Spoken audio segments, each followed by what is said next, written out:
All right, so due to popular demand, I've been getting a ton of questions about ranges and how to identify the proper range because of my last video about turtle soups, right?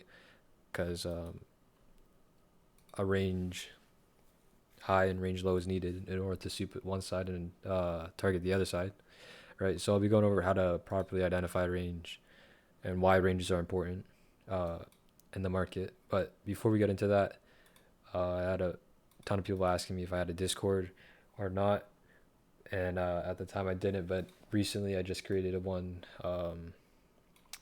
for people so that you could ask questions in here, which will be easier for me personally because there's a ticket system in here, so you can create tickets in here, and then verified people like PJ, right? Well, me and PJ and a few other people, right? We'll be able to answer these tickets if you have any questions about stuff, because it's a lot harder for me to answer DMs because of school. So I'll sometimes click on a message and then I'll forget about it later on. So it's harder to like get to everyone's questions, but it'll also be beneficial to you because it'll essentially force you to journal the stuff you're learning because the ticket will disappear eventually, right? So it's beneficial. I think it's beneficial for both sides, and I'll also go over like trade recaps whenever I have the time in these voice channels, right? I have the sources channel showing where I learned everything from, and links to it, and yeah, there's notes as well in here and like a general chat from like Romeo and stuff. So it's basically just a place to ask a ton of questions, just so I don't have to get him on Twitter and Discord, and then forget about some. But with that being said, let's get into the video. So I saw this really good analogy on Twitter, I believe.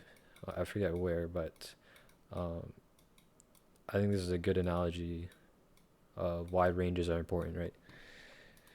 So the market is either doing one of two things, right? It is either ranging. Why is my text box like this? Okay, the market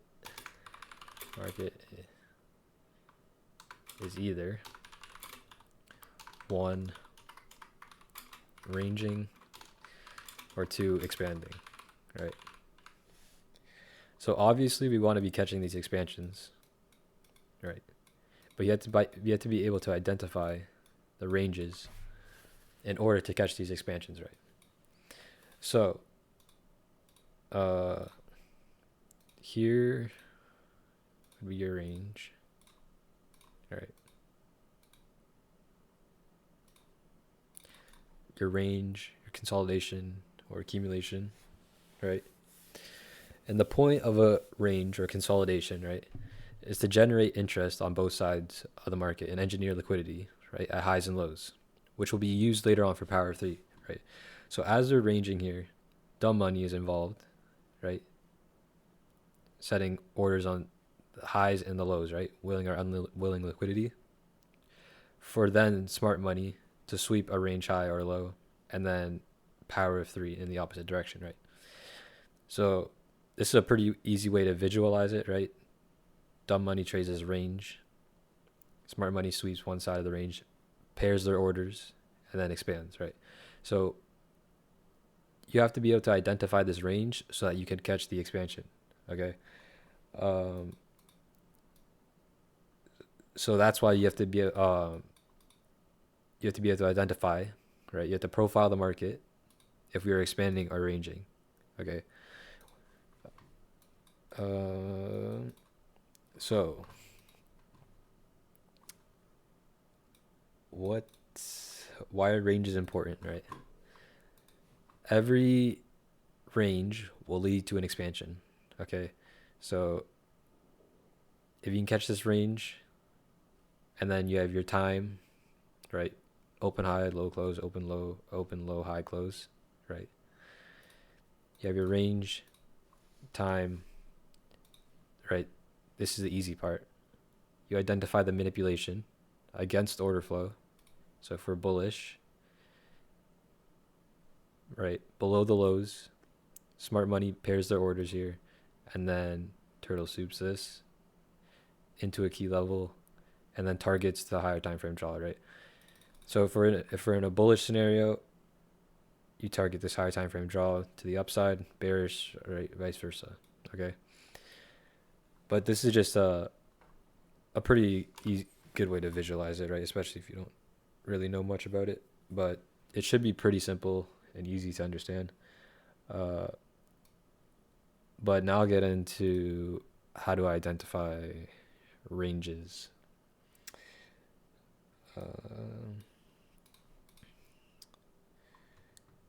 Okay. Actually, I'll talk about how to profile the market first, and then after I'll get into ranges, right? So as you know, the market is either ranging or expanding, right? You have our expansion, right? Or we are ranging, right? How do I have this?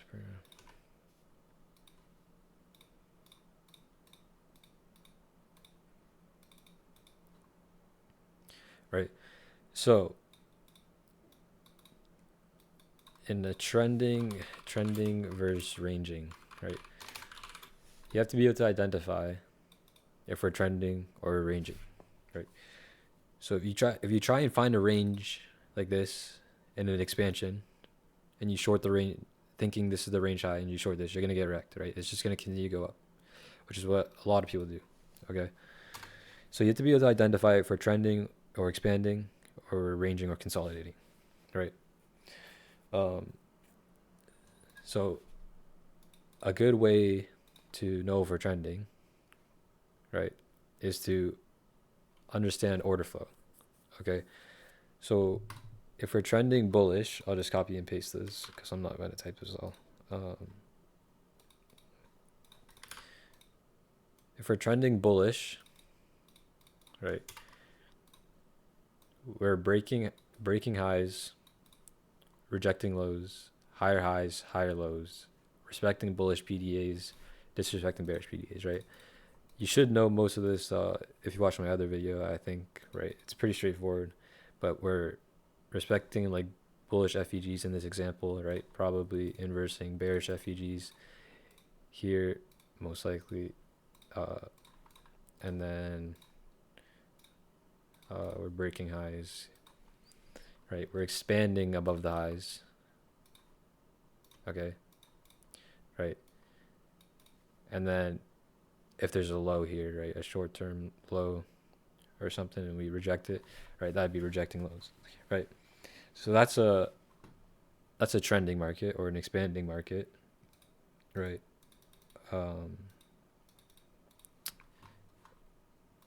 And this would be a ranging market, right? A ranging market is where we respect both highs and lows, right? Here, we're disrespecting. Let me actually make this a little better. So you can see that we're rejecting lows. Okay, let me just. I'll just put it over here. All right, rejecting lows, breaking highs. Here, see, we failed to expand below it, right? That's what a rejection is. Failure to expand below the low, right? And we expanded above that, right? Whereas a ranging market respects both highs and lows, right? So we fail to expand, fail to expand, fail to expand, right? Fail to expand, right? We're not expanding above any highs or lows, okay? So this is generating interest on both sides so that we can make the real move, right?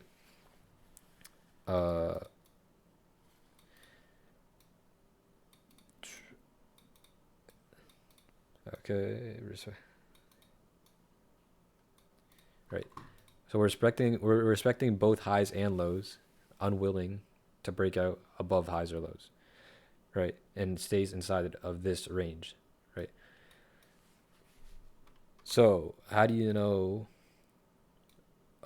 which side of the range it'll break out of? Okay, and then I'll go into how to identify it. So if you have a clear defined range like this, right, you can wait for a turtle soup or a false breakout below one side of the range into a key level, right? Following order flow, ideally, right? And then for a bullish gap in this case, right, to form when we sweep the range low, right? So this would be a good entry point to enter and expand above the highs. Okay. So whichever way this gap forms is where we're most likely going to break out of the range. Okay.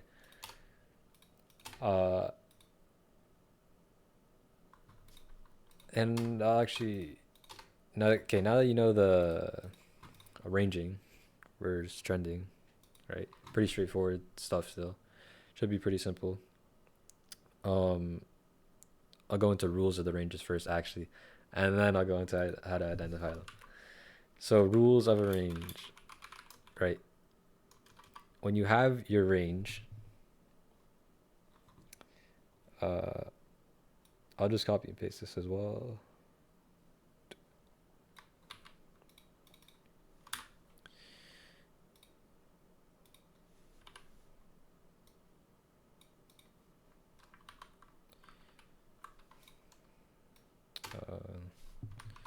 Why is this so?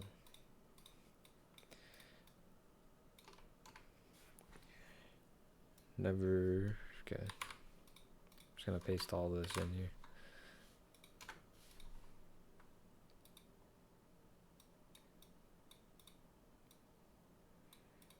The first break.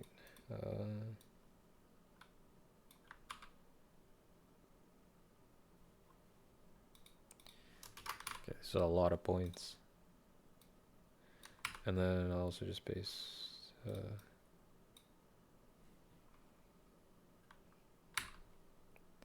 This is a short form of it, and then it's just more in detail for your notes, right? And then I'll just paste this as well. Might as well just paste it all at once. Targets for your range.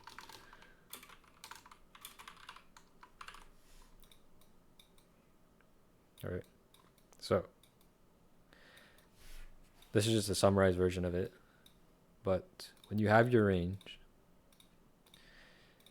you never want to trade at 50% of the range because it's most likely going to chop, right? It's less high it's not high probability, right? So here's 50% of your range, right? It's kind of hard to do with just straight lines, but if you look at it on a chart, right, it'll typically chop around and just freaking do whatever at this 50% of the range. So you ideally don't want to enter there, and also you're not getting the best R even if you do enter here, right? You want to wait for a sweep of one side of the range and then enter on the expansion, right? So obviously you want to buy the range lows, sell the range highs, right? Typical range low, range high, range low, range high, right? And never long after a false breakout of the range, right? It's basically just the opposite of buying range or selling range highs, right? We get a false breakout above. That's what a turtle soup is, right? A false breakout. You don't want to be longing that false breakout. You want to be shorting, right? And the only time that you could buy above a range high, right, up here, or sell below a range low down here is when a PDA is created there, right? So if we have a range like this and then we get a FEG forming right here at the range low, right, then you're able to sell here. Okay, but ideally I wouldn't even take that because it's not the highest probability unless unless this is with higher time frame order flow, right? And we swap this range high. Okay, but even then I personally wouldn't enter there because it's not really the best entry, right? I would just rather just not take the trade. Okay, so if you just simply don't buy below lows, or don't sell below lows and don't buy above highs, right? that'll filter out a ton of your trades already alone, and you'll probably have a better win rate with that, right? Never trade at 50% of the range. Already talked about that, right? And 50% of the range, you could expect a stop run. So once we're say we're here on a lower time frame, right, at 50% of the range, we're expanding down, we can create a short-term high here and then soup this, right, at 50% of the range, but you shouldn't even be trading around here, right? But you could expect a stop run to happen around here to continue the opposite side of the range, right? But just the last point here is the first breakout of the range is usually a false one. So if we have a breakout, right, a false breakout here, right? So if our time frame order flow is bullish, like this, right, we'll typically have a false breakout of the range, right? It'll likely wick above, and then either return to 50% if it hasn't swept the range low already, right? And then expand above, okay? Or if it hasn't swept, or if it has swept the range low, yeah, then it'll typically have a false breakout, 50%, and then expand above, right? Typically power of 5, accumulation, manipulation, distribution, retracement, expansion, right? But if we haven't swept the range low, right, and we need to expand up, right, to follow the higher time frame draw, it'll have a false breakout typically, and then the true manipulation, and then an expansion, right? So typically the first breakout of a range is usually a false one. The first breakout that follows order flow, right? So obviously if the higher time frame is bullish, right, we want to see an expansion upwards, right?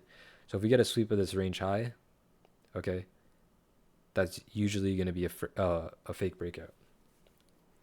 So then you can hunt for entries in here if a stop run hasn't happened already, okay? So a lot of these points would probably be hard to remember, right? So you could either tape read or just back test these if you want to, or if you want to just keep it simple, right? These are the most important points out of everything, right? It's simply just don't buy the range low, sell the range high, don't sell range low, don't buy range high, and then never play in 50% of the range, right? Those 3 points alone is honestly all you need. You don't need it really anything else, but I just wanted to put it out there because I might as well already have it noted down, right? So now you know where to buy, right, target, and what to do in a range, right? But where do you target if we have a soup, right, into a higher time frame key level? Okay, so if we have a key level here and we sweep the range low, then where should you target, right? So your first target, actually let me draw this out better.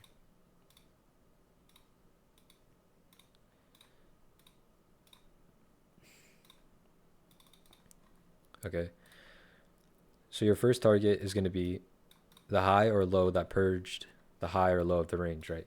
So right here is the high that caused the purge of the range low, right here. Okay, so essentially this would be your breaker, right? But I don't really see it as that. I just see it as the high that broke the low, right? So this high here,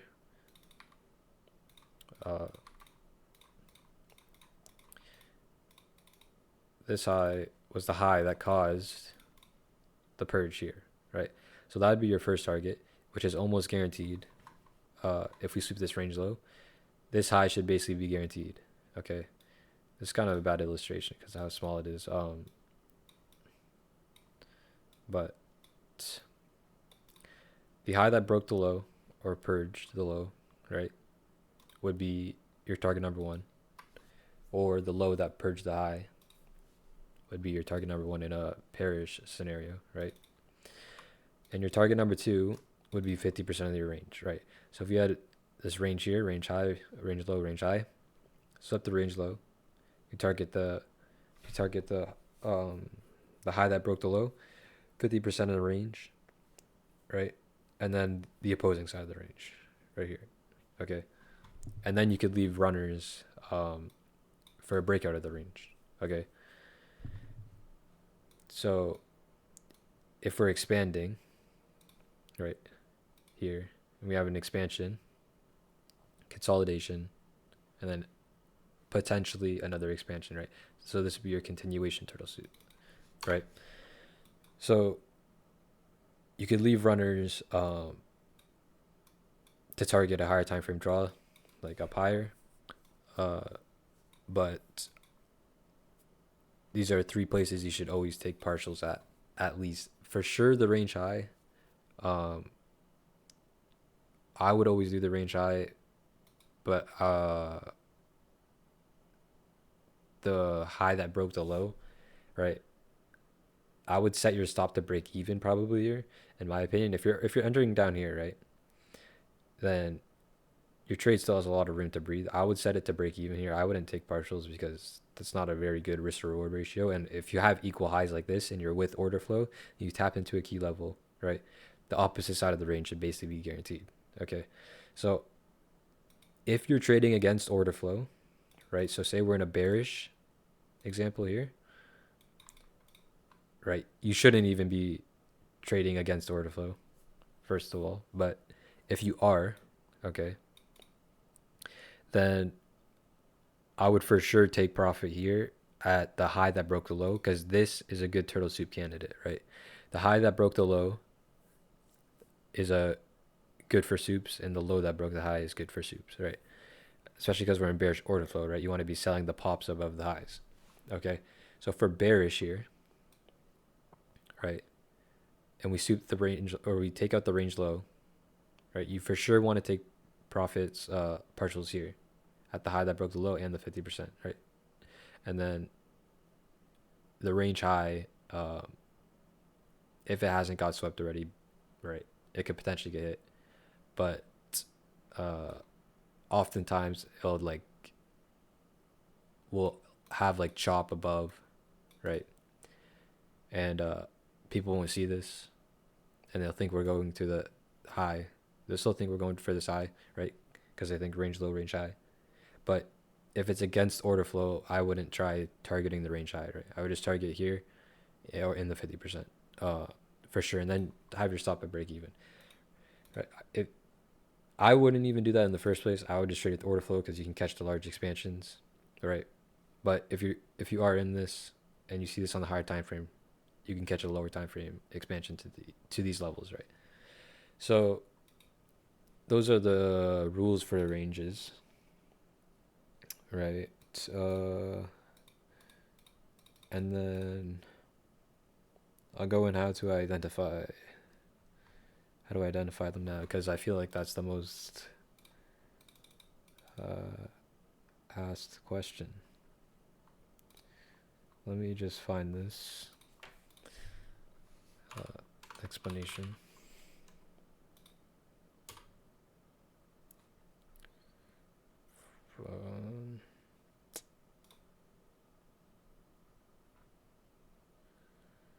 Okay. Yeah, I got it right.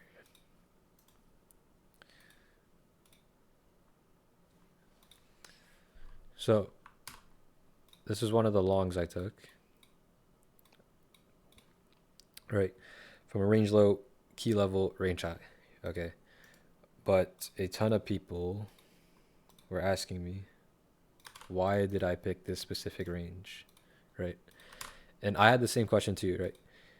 If you haven't watched Romeo already, right, like every video I tell you, to go watch Romeo's price course, YouTube videos, and Twitter and his Telegram. He talks about, that's where I learned where like most of the stuff I'm talking about now. So if you learned it from him directly, it'd probably be better. But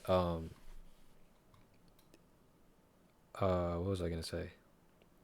When he was teaching the ranges as well, right?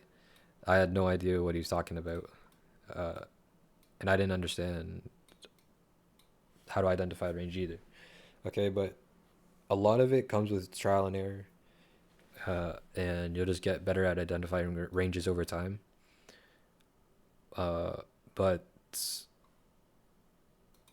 I'll try and help as much as I can, basically. If you just need help, then just ask me a question. But this trade, I posted in a server, right? And a ton of people were asking me, why did I pick this range specifically? So as you know, the lows that break the highs, or the lows that break the highs are significant, and the highs that break the lows are significant. Okay, so right here, right, I highlighted in blue. This is the high that broke the lows right here, right? Broke through these lows. Okay, so this high is significant. So right, so you mark that out, range high, right? And then we dump, and then we come back into here, into this price leg. Okay, so you have your swing high here, range high, and then you form a swing low here, range low, right? Which also is a 15-minute candle, right? So every candle, right, ranges. Every candle is a range, right? Some are better than others, right? Because some generate more liquidity, right? Every candle is a range to the market. It is either expanding, or ranging. So you need to identify it, be able to identify that, right? We had this expansion here, right? And then we started to chop around. So this is where you want to be looking for your range, right? A lot of people probably looking for a single candle range in here, right? Maybe this one candle here, this candle closed inside of it, so they think this is a range. 3 candle sequence, target this low. No, right? 1, because we're in bullish order flow, okay? And then 2, because this is an expansion, right? So you don't want to be looking for ranges while price is expanding, okay?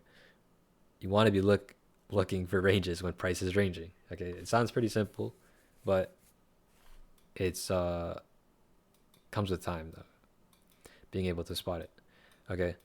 So we had this one 15-minute candle here, right? I identified that the market was expanding and then started to range. So this is where I wanted to look for my range, right? We had this 15-minute candle here and this 15 low here, range low and range high, right? This one candle, okay? And the next candle, right, closes inside of this range.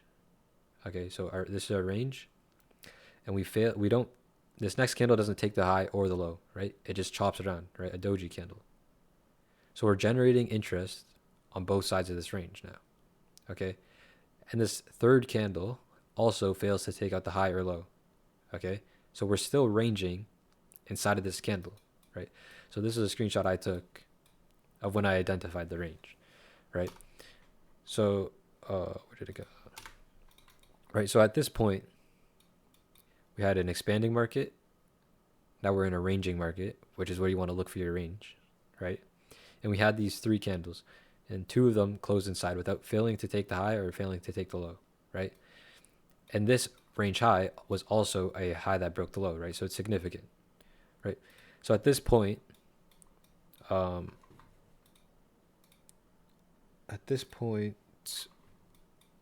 had the range, right? When was this?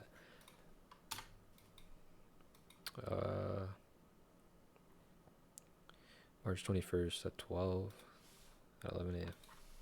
Let me just go find it on the chart. March, yeah, 21st, 11, yeah, right here, right?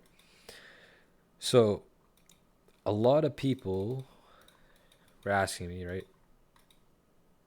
They actually ended up going short here. Range low, range high, right? There's one candle right here. Range low, range high. Right. Another reason why this range low is significant is because it's above a key level, right? Core content month 12, I believe. ICT talks about it, right? we have a swing low just short, right, above of a key level, right? Our key level is this order block here, which is a thick candle that stabbed into the lows, right? uh, right, so that opening price is our order block, which I use as the key level, which it was also paired with this FEG right here, right? So you could have used both of these, okay? But if you entered in longs here, right, you would have got triggered in here, right? If this was your key level, okay?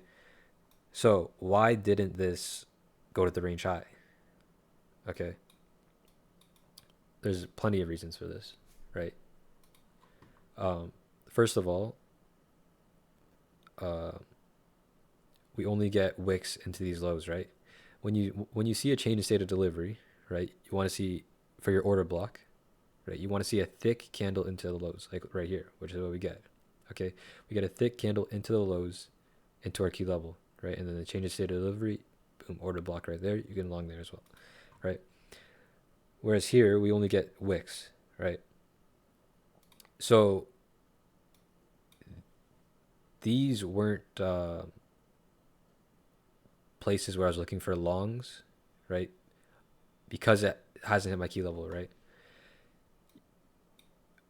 But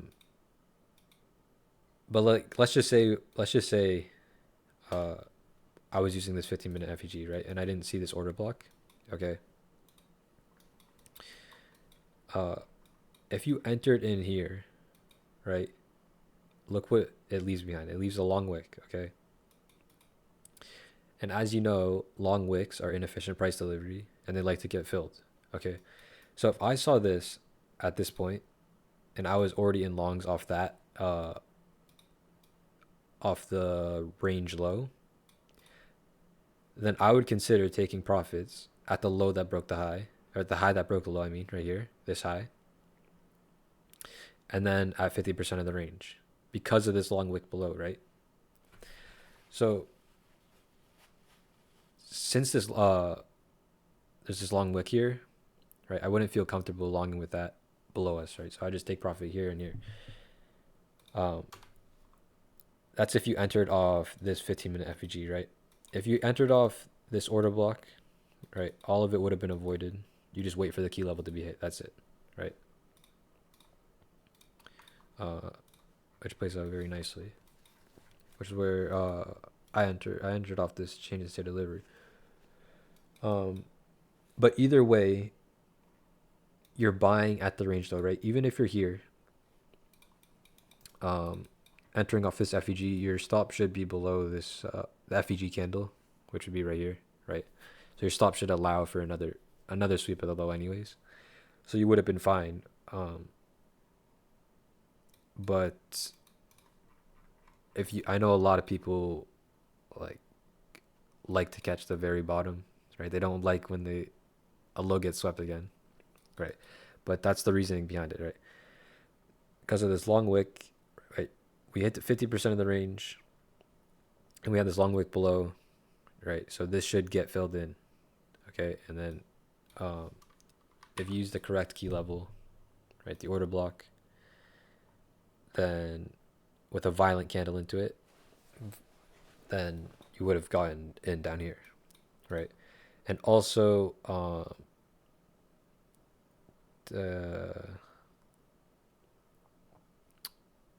was this candle?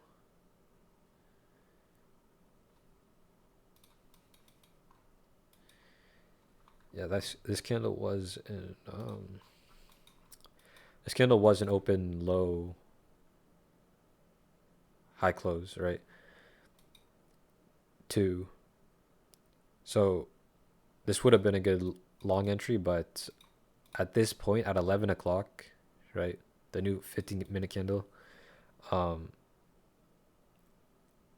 if you see that price, right, starts breaking these lows, right, and is failing to expand higher above these highs, okay, this should be like a warning sign to get out, right?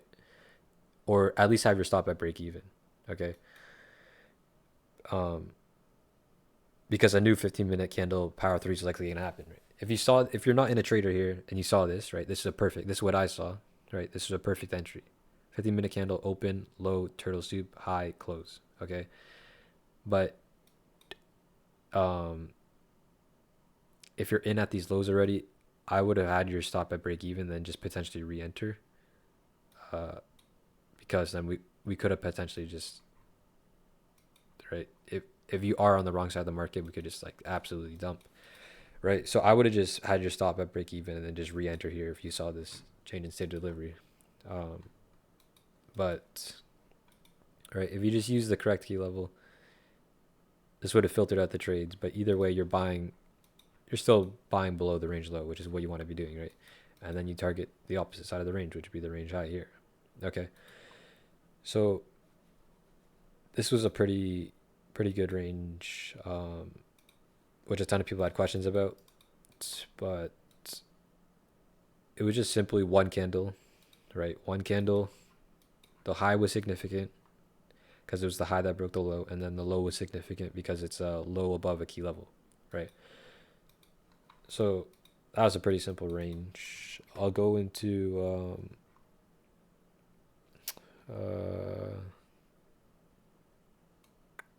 the NASDAQ 4-hour one from the Twitter post. And then I'll probably go into a Bitcoin range as well, because I saw Bitcoin had some pretty clean ranges as well, right? But from this Twitter post, right,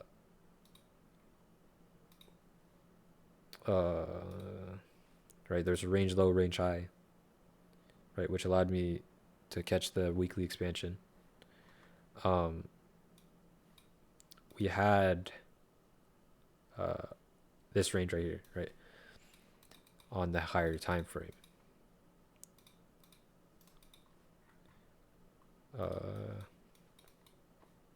Where's it at? Not the monthly chart. Okay, it's the daily chart, right? So we had this range here originally,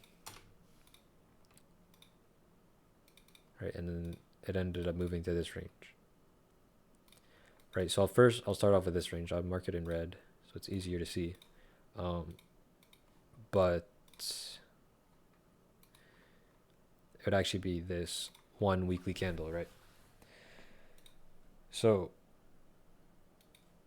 we actually end up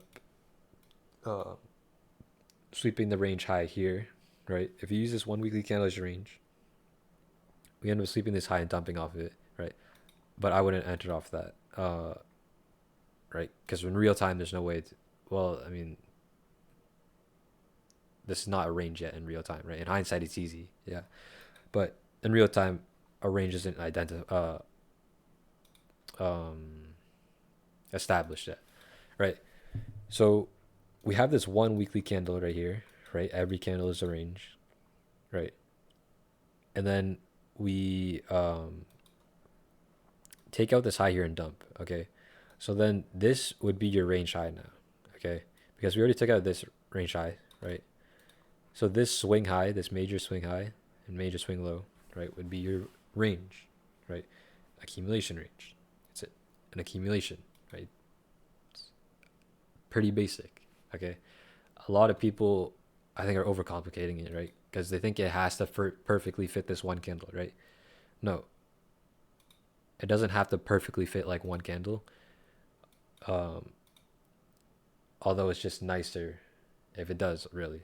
But in this case, your range would be here now, right? Because it's a swing high, right? Simple range. Range high, range low, okay? So then we end up creating these equal lows here. We don't take out this low, right? Which is why you want to target the low that broke the high, which is right here. Low that broke the high, and then 50%, which is around here, right?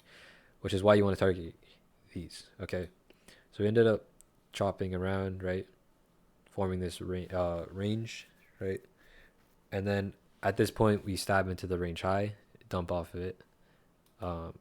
I wouldn't try shorting that because there's no key level, right? We're at all-time highs, so you want to remain bullish when we're above all-time highs.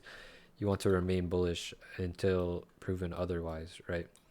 So you could have shorted off this above this range high, right, and had a fixed R or stop loss, but in my opinion, I would just follow the um, order flow, right? So once we sweep this range high, right, where should your target be? 50%, right? The low that broke the high right here, 50% around here, and then the range low, right? The range low would be high probability because we had these equal lows, and then we also had these fair value gaps here, right? But as you can see, we're just chopping around here, right? This is a ranging market where you want to identify your ranges. Okay, we had an expanding market here, right? And then now we have this ranging market. Okay, so once we take this range high and then target the range low, right? Then where would your range be? It'd be this high. Okay, swing high. That's what a range is. Swing high, swing low. Major swing high, major swing low. Okay. But so if you were in shorts here, this would be your range, right? So this would be your current range, targeting the range low, and then once we, right, stab into the low, into the key level, right, you go on the 1 hour time frame, you look for your change in state of delivery, right here, like I talked about in the last video, right, and then you long. Now where do you target? Because this range high was already swept, right? You would target this high. This is your new range, okay? You target the high that broke the low, right here, 50%, and then the new range high, okay? It's that simple, okay? We're inside of a daily FEG as well, right? In the breaker, which I talked about in the last video, which is why I was bullish, okay? Weekly profile as well played out perfectly, okay? Tuesday, low of the week. Here, Monday, Tuesday, right? You position yourself in this wick here, and then FOMC, and then boom, we just target the range high, right? So you're buying the range lows, selling range highs, basically, okay? Right, and these lows were also above this key level, right? Which also makes them significant. But I feel like ranges are pretty simple. Right, it's just swing highs and swing lows. It's just liquidity. Okay, I feel like people just overcomplicate it, and you use key levels, right, to filter out these highs and lows. Right, the highs above the key level are significant, and then the highs that break the lows and the lows that break the highs are significant too, right? And then you could have a 1 candle range, right? So now I'll go into some Bitcoin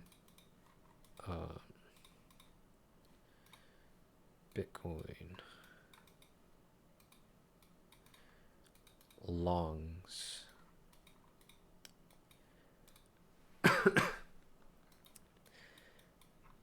That I took.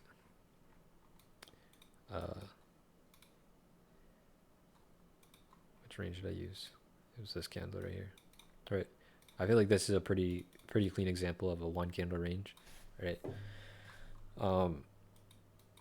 Right here. So if we go back to this point, right, it'll be easier to see. Like, I feel like this would be pretty easy to see real time, right?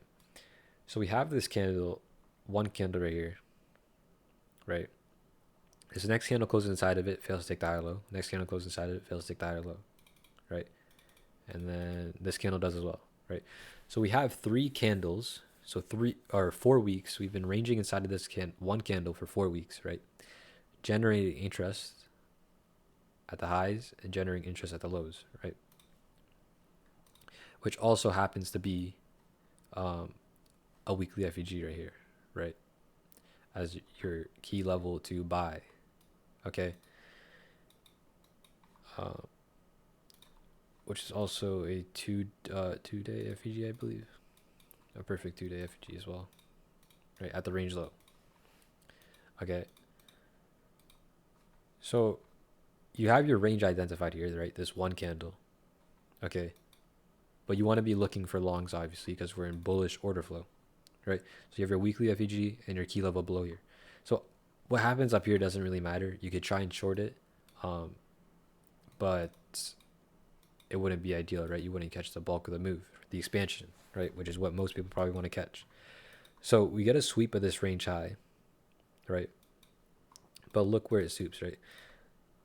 This is why you could short, try shorting the range high here, right? You would have caught a pretty decent move, but where would you target, right? You wouldn't target the range low. Why? Because we're against order flow, right? If we're against order flow, you only want to target, or at least set your stop to break even, right? And take partials at 50% of the range, which would be right here, and then the low that broke the high, right? Which would be right here, which was ended up being a turtle soup, right? So this was a turtle soup long, to stab up into the highs again, right? To take out this higher time frame liquidity pool, which would be your key level, right? A high or low is a key level, which you could have entered shorts off of, but I still wouldn't have done it personally, because I would just trade with order flow, right? We stab into the key level, forming another range, right? 3 candle sequence at this range high, right? A range above a range. You could blindly short the range high, right? But we also had a key level, right? So it wasn't really blindly shorting, but we had this 1 candle range right here, swept the low and closed inside of it. This would be your 3 candle sequence if you watch Romeo, right? Accumulation, manipulation, distribution. Okay, swept the range high of this smaller range, but it doesn't really matter. That range doesn't really matter. And then we ended up dumping to the range low, because remember, this is still a range. We're above the range high, right, into a key level. So our target would be the range low, right? So this is where I entered longs, around here, somewhere in this FEG. But the reasoning behind it was because of this 1 candle range, right? Weekly FEG, 2-day FEG, 3 candle sequence. Okay, we have this 1 candle right here. We failed to close below, right? Wick below into the key level, failed to close below, and then target this candle's high, right? The high that broke the low, 50% opposite of the range, and then leave runners because we're with order flow, right? So you're buying the dumps below the lows into key levels, right, at the range low. Okay, which ends up playing out very nicely as well, right?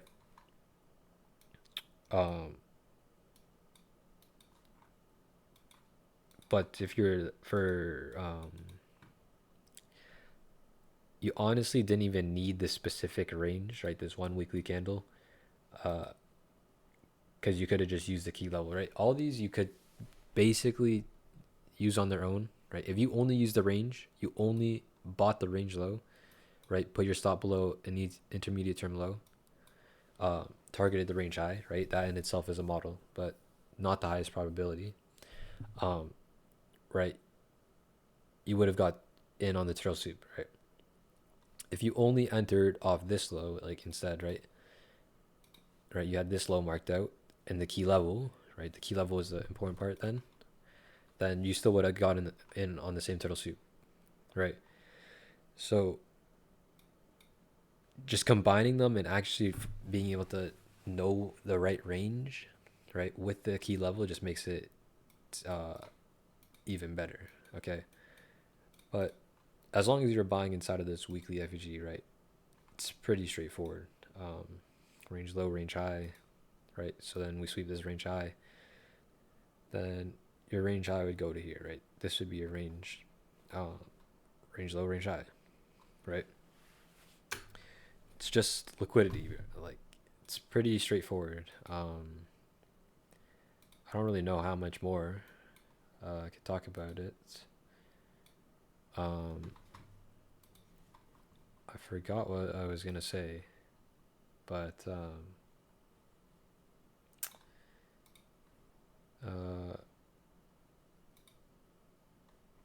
let me see. Oh, the manipulation time, I believe. Yeah. Was it the second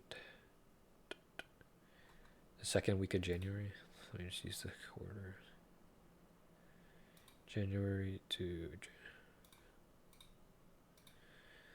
or the third week. Right.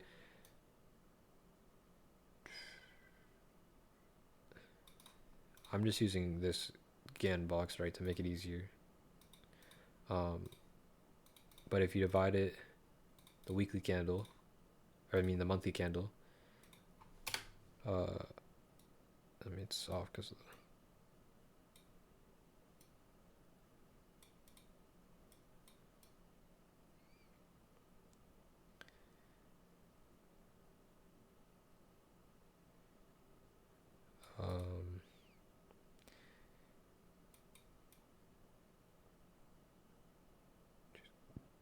Wednesday, Thursday, Friday.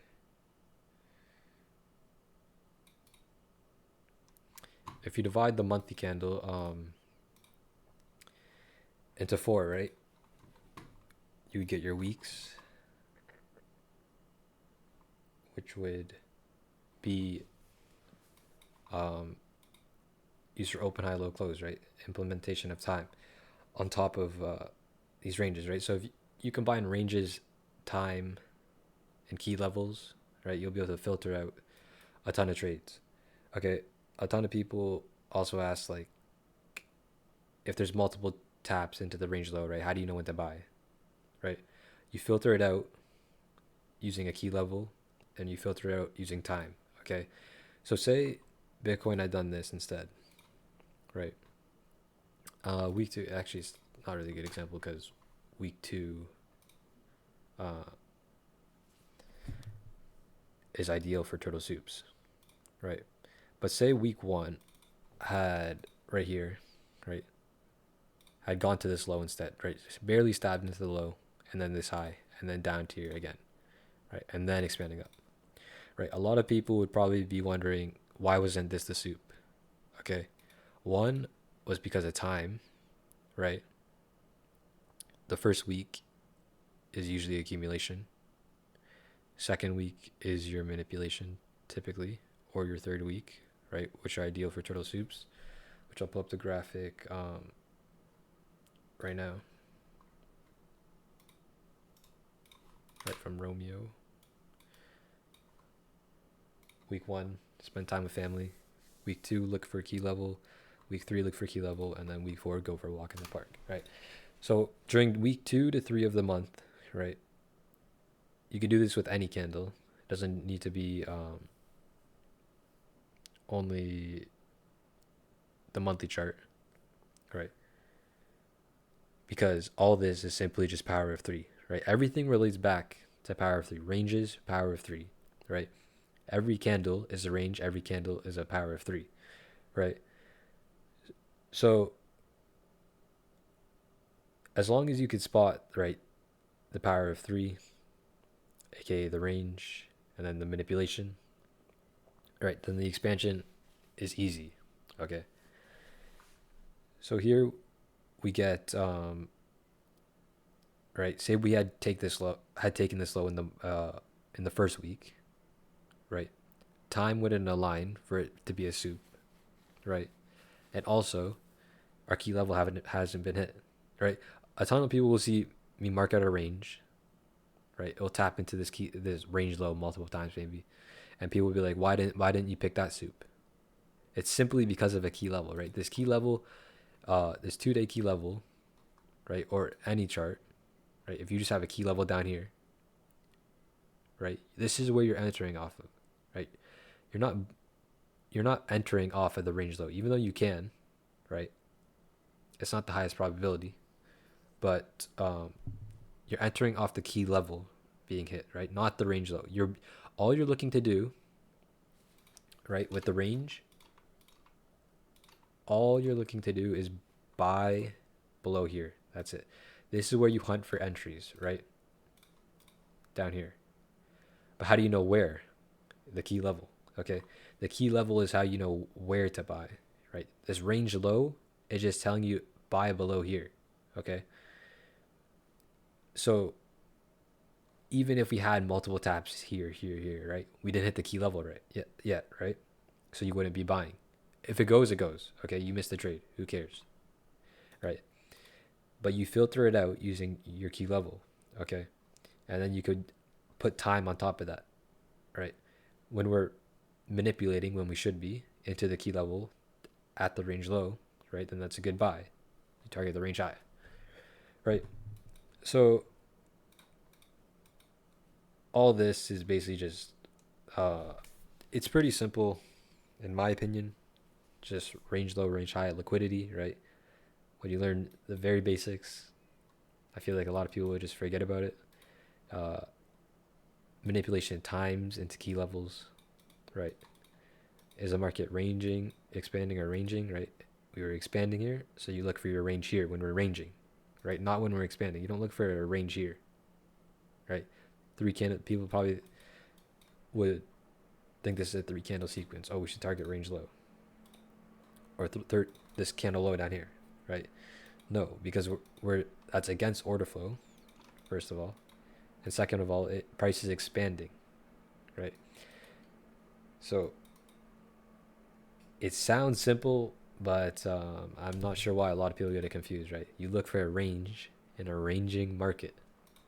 Okay, so I don't want to just keep on repeating the same thing over and over again. It'd probably just be better for you to go look into your own charts, right?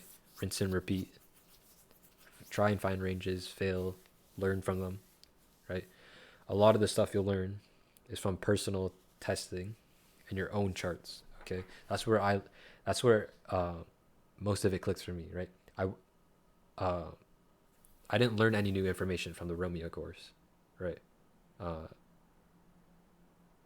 After watching it a few times, but the only thing that changed was me actually going to my charts and actually doing it myself, right? And that's where it clicks for me. So I feel like a lot of the stuff you'll learn is from actually going into your own charts. So I can't really speak about it at the time, but this video is already getting pretty long, right? And if you have any questions, you could just ask in the Discord, um, and I'll hopefully answer them whenever I have the time to. But that's basically it.